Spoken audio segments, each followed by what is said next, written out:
জমি নিয়ে বিবাদের জেরে খুন। দক্ষিণ 24 পরগনার বিষ্ণুপুরে মহিলাকে খুন। বাঁশবাগানে প্রতিবেশীকে ধারালো অস্ত্রের কোপ।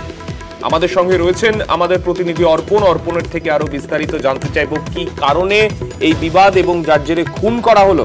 অর্পণ, একদমই দেখো, এই যিনি মারা গিয়েছেন চন্দ্রবতী নস্কর এবং তার প্রতিবেশী রতন নস্কর, এদের সঙ্গে একটা দীর্ঘদিনের একটা জমি নিয়ে বিবাদ ছিল এবং সেই বিবাদ মেটানোর জন্য এই চলতি মাসেই তাদের একটা মাপের ডেট করা হয়েছিল, অর্থাৎ জমি নিতে কার কতটা অংশ সেটা নির্ধারিত হবে। কিন্তু তার আগেই গতকাল বিকালে তিনি যখন এই বাঁশবাগানে বসে কঞ্চি কাটছিলেন, সেই সময় পিছন দিক থেকে এসে ধারালো কুন দিয়ে তার ঘাড়ে কোপ বসায় এবং ঘটনাস্থলে ওই মহিলার মৃত্যু হয়।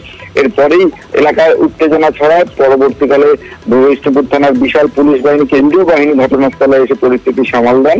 ঘটনায় যিনি মূল অভিযুক্ত রতন নস্কর, তাকে গ্রেপ্তার করা হয়েছে এবং এই ঘটনার সঙ্গে অন্য কেউ রয়েছে কিনা পরিবারের আরো দুজনকে জিজ্ঞাসাবাদ করছে পুলিশ। তবে সব মিলিয়ে বলা চলে যে পরিবারের তরফ থেকে যে অভিযোগ করা হচ্ছিল যে দীর্ঘদিন ধরেই এই জমি নিয়ে একটা বিবাদ ছিল দুজনের মধ্যে এবং সেই বিবাদকে কেন্দ্র করেই এই খুনের ঘটনা। শানি, ধন্যবাদ।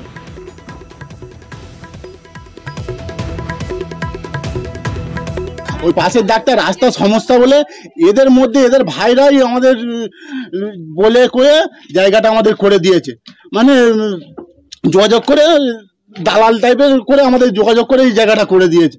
এ বড় ভাই করে দিয়েছে, এরা ভাই ভাই এখন এইভাবে মেরে দিল। জমি নিয়েই সক্রান্ত, জমি নিয়েই মারামারি, টাকা সম্পত্তি কিনেছে, জমি নিয়েই বৃত্তান্ত মেরে দিল।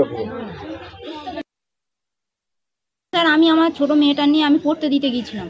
আমার বড় মেয়ে ডাকতে গেছে যে এরকম মানিকের গলা এরকম মরে পড়ে আছে, ওরকম গিয়ে দেখতেছে। শ্বশুর মেরেছে আমি বলতে পারবো না, আমি তো এখানে ছিলামই না। সমস্যা ছিল এখানে, জায়গার প্রবলেম নিয়ে সমস্যা ছিল, মাপ হওয়ার কথা ছিল। নেশা করেই হয়েছে, কিন্তু ভালো মনে এসব কিচ্ছু হয় না। এই হলো